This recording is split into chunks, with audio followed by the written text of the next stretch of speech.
ആയിരക്കണക്കിന് വർഷങ്ങൾക്ക് മുൻപ് നടന്ന ചരിത്രമാകുമ്പോൾ ചില അഭിപ്രായ വ്യത്യാസങ്ങളോ കുറവുകളോ ഉണ്ടാകും. അത് കൂട്ടുകാർ ക്ഷമിക്കുമല്ലോ.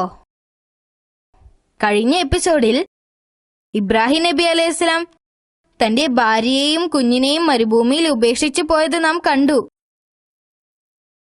അള്ളാഹുവിന്റെ കൽപ്പന പ്രകാരമായിരുന്നു അത്. അദ്ദേഹം അവരെ ഉപേക്ഷിച്ച സ്ഥലം അൽ മർവ എന്നറിയപ്പെട്ടു. അവിടെ മരങ്ങളോ ജീവജാലങ്ങളോ വെള്ളമോ ഒന്നും ഉണ്ടായിരുന്നില്ല. അവരുടെ കയ്യിൽ 2 ദിവസത്തേക്കുള്ള ഭക്ഷണവും വെള്ളവും മാത്രമേ ഉണ്ടായിരുന്നുള്ളൂ. ഏറെ താമസിക്കാതെ അതും തീർന്നു. അവർക്ക് ദാഹം അനുഭവപ്പെടാൻ തുടങ്ങി. കുറച്ചു കഴിഞ്ഞപ്പോൾ കുഞ്ഞ് ദാഹിച്ച് കരയാൻ തുടങ്ങി. അവർ അടുത്തുള്ള മർവ പർവ്വതത്തിലേക്ക് ഓടിക്കയറി. അവിടെ ആരെങ്കിലും കാണുകയോ എന്തെങ്കിലും ലഭിക്കുകയോ ചെയ്യാതിരിക്കുകയില്ലെന്ന് പ്രതീക്ഷ അവർക്കുണ്ടായിരുന്നു.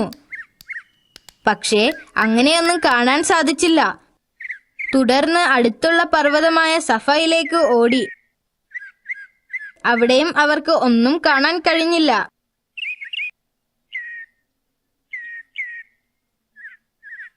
അങ്ങനെ അവർ 7 തവണ സഫ മർവ പർവ്വതങ്ങളുടെ ഇടയിലൂടെ ഓടി.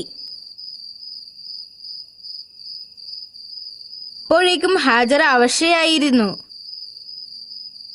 അവസാനം അവർ കുട്ടിയുടെ സമീപം വന്നിരുന്നു. അപ്പോൾ അവർ ഒരു ശബ്ദം കേട്ടു. അവർ അത് എന്താണെന്ന് അറിയാൻ വേണ്ടി കാതോർത്തു നിന്നു. വീണ്ടും ആ ശബ്ദം കേട്ടപ്പോൾ അവർ ചോദിച്ചു, നിങ്ങൾ ആരാണെങ്കിലും അള്ളാഹു നിങ്ങളെ എനിക്ക് കേൾപ്പിച്ചു തന്നു. എന്നെ സഹായിക്കാൻ നിങ്ങൾക്ക് കഴിയുമോ? അപ്പോൾ അവിടെ ഒരു മലക്ക് പ്രത്യക്ഷപ്പെട്ടു. മലക്ക് ഭൂമിയിൽ കുഴി കുഴിക്കുന്നതായി ഹാജറ റളിയല്ലാഹു അൻഹ കണ്ടു. വെള്ളം കാണുന്നതുവരെ മലക്ക് കുഴിച്ചുകൊണ്ടേയിരുന്നു. എന്തൊരത്ഭുതം! മലക്ക് കുഴിച്ച സ്ഥലത്ത് വെള്ളം വരാൻ തുടങ്ങി. വെള്ളം കണ്ടപ്പോൾ ഹാജറ റളിയല്ലാഹു അൻഹ ഓടിച്ചെന്ന് അതിനെ തടം കെട്ടാൻ തുടങ്ങി. അവർ അതിൽ നിന്ന് വെള്ളം കുടിക്കുകയും തന്റെ പാത്രത്തിൽ ശേഖരിച്ച് തന്റെ കുഞ്ഞിന്റെ അടുത്തേക്ക് ഓടിച്ചെല്ലുകയും ചെയ്തു. ആ ഉറവ പൊട്ടിയ സ്ഥലം സംസം എന്നറിയപ്പെട്ടു. ഏതാനും ദിവസങ്ങൾക്ക് ശേഷം ചിലർ മരുഭൂമിയിലൂടെ സഞ്ചരിക്കുകയായിരുന്നു. അപ്പോൾ പക്ഷികൾ മർവ പർവ്വതത്തിന് ചുറ്റും പറക്കുന്നതായി ശ്രദ്ധയിൽപ്പെട്ടു. പക്ഷികൾ പറക്കുന്നു എങ്കിൽ അവിടെ വെള്ളം ഉണ്ടാകാനുള്ള സാധ്യത ഉണ്ടെന്ന് അവർ മനസ്സിലാക്കി. അവർ മർവയിലേക്ക് നീങ്ങി. അവർ അവിടെ എത്തിയപ്പോൾ അവിടെ നിൽക്കുന്ന സ്ത്രീയെയും കുഞ്ഞിനെയും കണ്ട് അത്ഭുതപ്പെട്ടു. ഞങ്ങൾ ഇതിൽ നിന്ന് കുറച്ച് വെള്ളം എടുത്തോട്ടെ?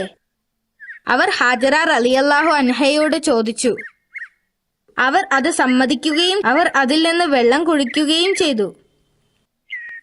അതുപോലെ ഒരുപാട് ആളുകൾ മർവയിലേക്ക് വരാൻ തുടങ്ങി. അങ്ങനെ ആ താഴ്വാരത്തിൽ മനുഷ്യവാസം ആരംഭിച്ചു. കുറച്ചു കാലം കഴിഞ്ഞപ്പോൾ വിവിധ സ്ഥലത്തു നിന്നും ആളുകൾ വന്ന് അവിടെ താമസമായി. ഇസ്മായിൽ നബി വളർന്നു വലുതായി. അദ്ദേഹം മർവ നിവാസികളുടെ അടുക്കൽ നിന്നും അറബി പഠിച്ചു. അദ്ദേഹം വളരെ നല്ല ബാലനായി വളർന്നു. അദ്ദേഹത്തിന്റെ നന്മകൾ കാരണം എല്ലാവരും അദ്ദേഹത്തെ ബഹുമാനിക്കുകയും സ്നേഹിക്കുകയും ചെയ്തു. അദ്ദേഹം തന്റെ പിതാവിനെ കുറിച്ച് ആലോചിക്കാറുണ്ടായിരുന്നു. ഒരു ദിവസം ഇബ്രാഹിം നബി അലൈഹിസ്സലാം തിരികെ വരുമെന്ന് അദ്ദേഹത്തിന് അറിയാമായിരുന്നു. ഇബ്രാഹിം നബി വളരെ അസ്വസ്ഥനായിരുന്നു.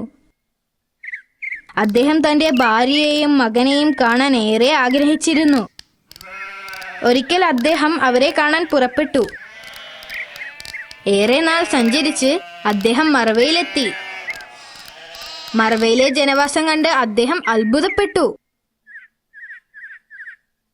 അദ്ദേഹം അവിടെ നിന്ന് പോകുമ്പോൾ അവിടെ ഒരു ജീവജാലങ്ങളും ഒന്നുമില്ലായിരുന്നു.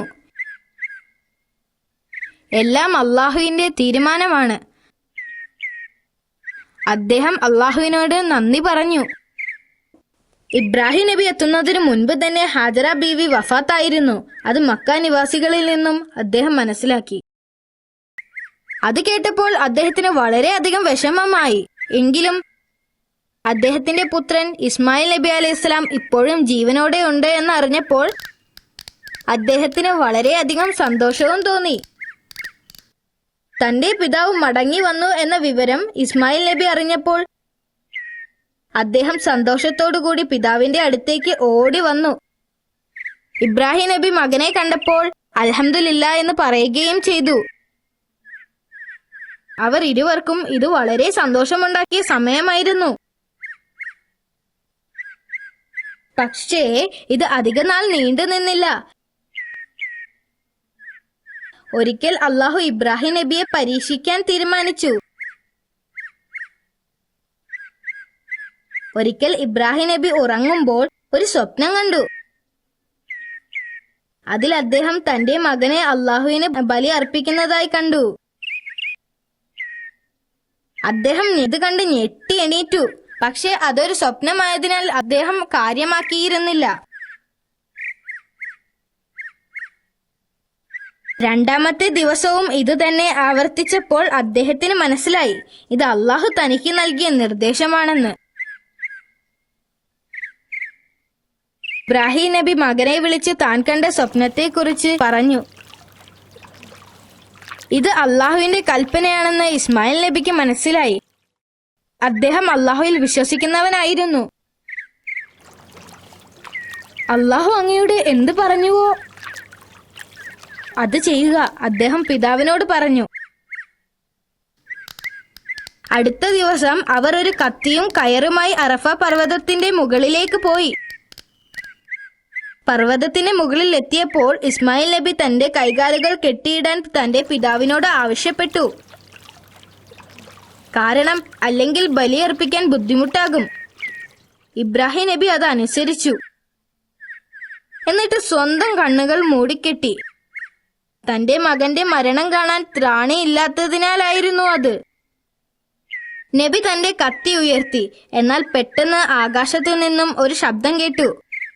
ആ ശബ്ദം അദ്ദേഹത്തോട് പറഞ്ഞു, ബലി നിർത്തുക, ഇതൊരു പരീക്ഷണമായിരുന്നു. ഇസ്മായിലിന് പകരം ഒരു ആടിനെ ബലി അർപ്പിക്കുക. ഇബ്രാഹിം നബിക്ക് വളരെയധികം സന്തോഷമായി. തന്റെ മകൻ ജീവിച്ചിരിക്കുന്നു. അവർ പരസ്പരം കെട്ടിപ്പിടിച്ചു. സന്തോഷം കൊണ്ട് അവരുടെ കണ്ണുകൾ നിറഞ്ഞു. ഇസ്മായിൽ നബിയും പിതാവിനോടൊപ്പം ചേർന്ന് അള്ളാഹുവിന്റെ സന്ദേശങ്ങൾ പ്രചരിപ്പിക്കാൻ തുടങ്ങി. അവർ ആളുകളെ ഇസ്ലാമിലേക്ക് ക്ഷണിച്ചു. എന്നാൽ അവർക്ക് ആരാധനയ്ക്ക് പറ്റിയ ഒരു ഇടമില്ലായിരുന്നു. അപ്പോൾ അള്ളാഹു അവരോട് പ്രാർത്ഥനയ്ക്ക് വേണ്ടി ഒരു ഭവനം നിർമ്മിക്കാൻ ആവശ്യപ്പെട്ടു. അള്ളാഹു കഅബ നിർമ്മിക്കാൻ കൽപ്പിച്ചിരിക്കുന്നു എന്ന് ഇബ്രാഹിം നബി മകനോട് പറഞ്ഞു. അള്ളാഹു പറഞ്ഞത് തന്നെ നമുക്ക് ചെയ്യാം എന്ന് അദ്ദേഹം മറുപടി നൽകി. അവർ കഅബ നിർമ്മിക്കാൻ തുടങ്ങി.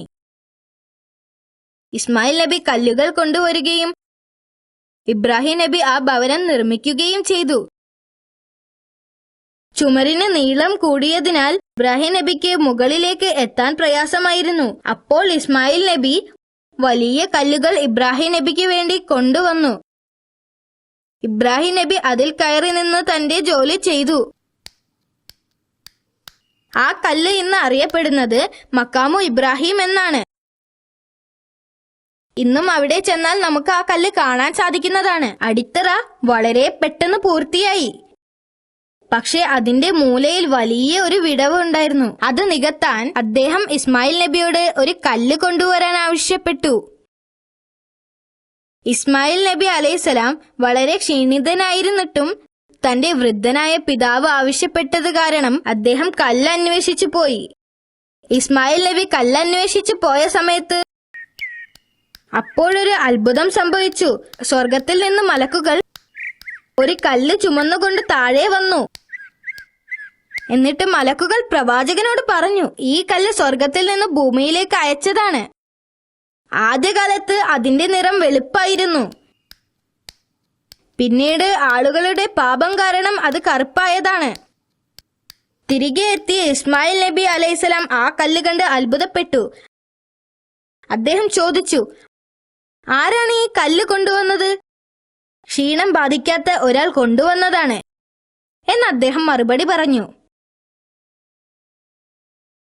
അങ്ങനെ കഅബയുടെ നിർമ്മാണം പൂർത്തിയായി. അവർ ഈ കർമ്മം സ്വീകരിക്കാൻ അള്ളാഹുവിനോട് പ്രാർത്ഥിച്ചു. അള്ളാഹു ഇതിൽ വളരെ സംതൃപ്തനായിരുന്നു. അള്ളാഹു തന്റെ സന്ദേശം എല്ലാവരിലേക്കും എത്തിക്കാൻ ആവശ്യപ്പെട്ടു. പ്രവാചകൻ എല്ലാവരോടും അവിടെ തീർത്ഥാടനം നടത്താൻ ആഹ്വാനം ചെയ്തു. ആളുകൾ കാൽനടയായും ഒട്ടകപ്പുറത്തുമായും പല സ്ഥലങ്ങളിൽ നിന്നും അങ്ങോട്ട് വന്നുകൊണ്ടേയിരുന്നു.